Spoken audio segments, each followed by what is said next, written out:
Larval tiers are some of the most important resources in Elden Ring.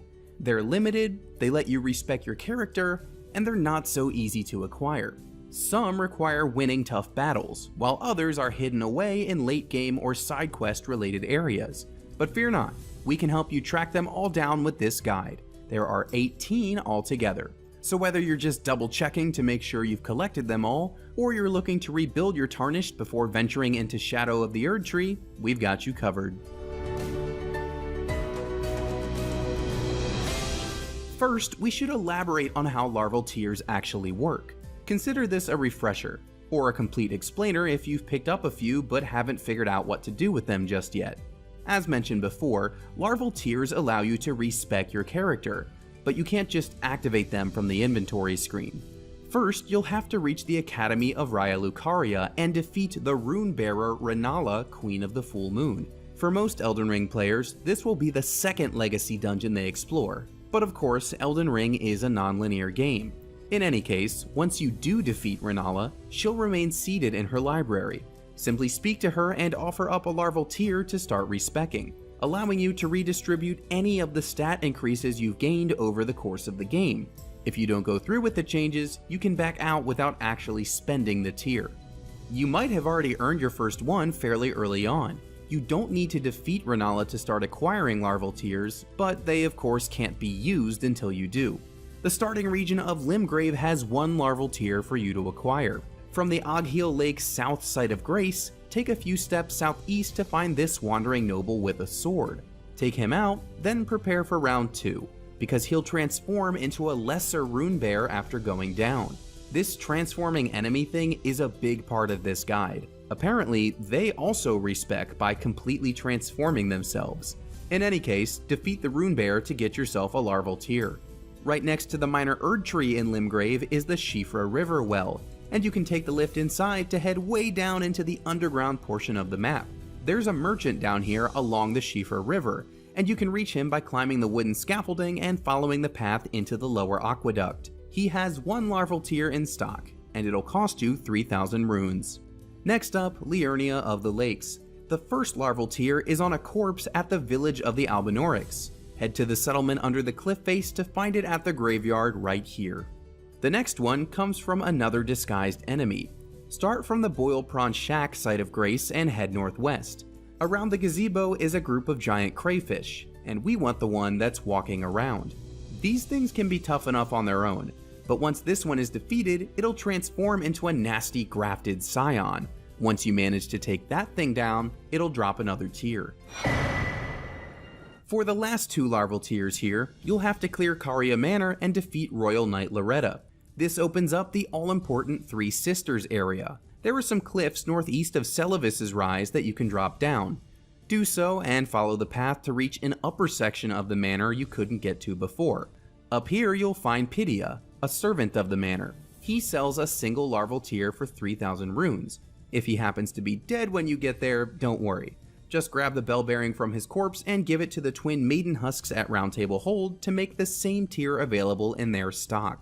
Before we grab the final larval tier in Liurnia, we need to make a pit stop on the eastern side of the lake. This spot on the map is the Artist Shack, and you need to touch the resurrection painting here for the next tier to become available. Once you do, return to the Three Sisters and exit to the northeast to hook around the northern walls of the manor. This leads to the graveyard, where you can find the spot depicted in the painting. If you approach this ghost on its chair, it'll disappear and grant you a few items, including the larval tier. Just take care of the enemies around it first. Caelid has just one larval tier to acquire, and you guessed it, it comes from a transforming enemy. There's a wandering noble kneeling by the coffins south of the Caelid Highway South site of Grace. Defeat him and he'll turn into a bigger, much tougher troll with a fire sword. When that goes down, it'll grant you a tier. When you're ready for another fight, head to the Altus Plateau. There's a set of ruins along the eastern ridge here, and inside is another wandering noble. This one transforms into one of those leaping lion guardians. Defeat it for another tier. Now head to Mount Gelmir, specifically the Road of Iniquity site of Grace. Just east of it is one of those stumbling flaming zombies, and beating it results in it transforming into a giant worm face. Avoid the Death Blight and take it down to win another Larval tier. We're headed back underground now. The next 5 tiers are all found in Nokron Eternal City, but before you can get there, note that you will have to defeat Starscourge Radahn at Redmane Castle. Once you do, his gravity magic will cease, sending a meteor crashing down and opening a giant pit just west of Fort Height in Limgrave. Carefully drop down the floating rocks there, and you'll find yourself inside the first Eternal City. Start following the rooftops until you reach the Nokron Eternal City Site of Grace. Head down the steps outside, then enter this building on your right. A body inside is holding your first Larval tier in this area. For the second, keep moving along the same path. There's another body in a gazebo holding another tier. Just watch out for the silver tier blobs that are guarding it. Just a little further along this path is the famous Mimic tier boss fight, and winning that will get you 2 more Larval tiers as prizes. Remember that you can easily cheese this fight by walking in without any gear equipped, waiting for the Mimic tier to spawn, then quickly arming yourself in the menu as it approaches. Its loadout is copied from yours when it spawns, which means you can have a full-on caveman loincloth fight if you want.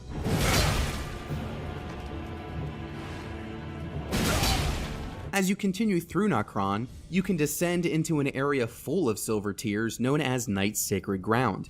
The Fingerslayer Blade, which is a key item in Ranni the Witch's questline, lies at the end of this path. You can check out the link in the description for more details if you want, but along the way, you'll be attacked by this giant silver sphere. We're nearly done with the transforming enemies in this guide, and while the sphere won't morph into anything else, it can still be a giant pain. Kite it to the doorway if you have to, and it'll drop another tier whenever you defeat it. For the next batch, we're headed to Nokron's sister city, Nokstella. Give Ranni the Fingerslayer Blade from the Night's Sacred Ground, and she'll open up Renna's Rise in the Three Sisters. The teleporter at the top will send you to Ainsel Rivermane, and following the stream will eventually bring you to Nokstella. If you defeat some more of those rolling silver spheres here, you'll get more Larval tiers for your efforts. The first one is located on this bridge. Get ready to dodge. Make a right just after the bridge and enter the next building. There's another silver tier that will drop from the ceiling in this room. Don't get crushed when it falls, or during the fight for that matter. The last silver sphere is up the stairs from the bridge as you climb to the peak of the city. This one drops from the ceiling as well, but it'll spawn additional silver tiers inside the hallway to make the battle tougher. For our final Larval tier, we'll need to head to the Consecrated Snowfield, a highly dangerous hidden endgame area. Does that sound intimidating enough? You'll have to fight one last transforming enemy too.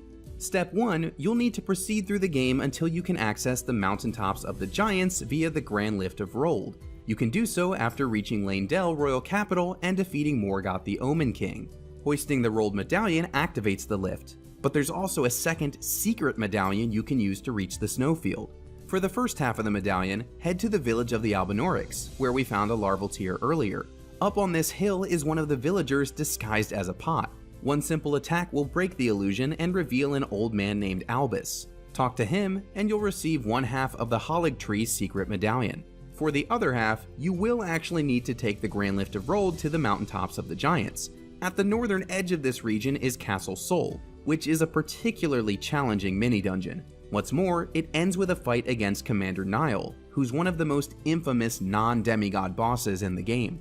Once you manage to defeat him, head to the lift beyond the boss room to find the other medallion half up top. With these two halves, you can swap commands at the Grand Lift of Rold and use the Hollig Tree secret medallion. Get through the preceding tunnel to finally reach the Consecrated Snowfield. There's a frustrating low visibility in parts of this area, but if you head to this spot, you'll find more wandering nobles. The one halfway in the snow will transform into another rune bear upon defeat. Once you defeat the bear, you'll get the final Larval tier in the game. For now. We say for now because Elden Ring's Shadow of the Erdtree DLC might have some more tiers of its own, or it could add a completely new way to respec. It already has a different leveling system after all. For more content covering the DLC or more guides to get you through Elden Ring's base game, head to our wiki and keep it locked at IGN.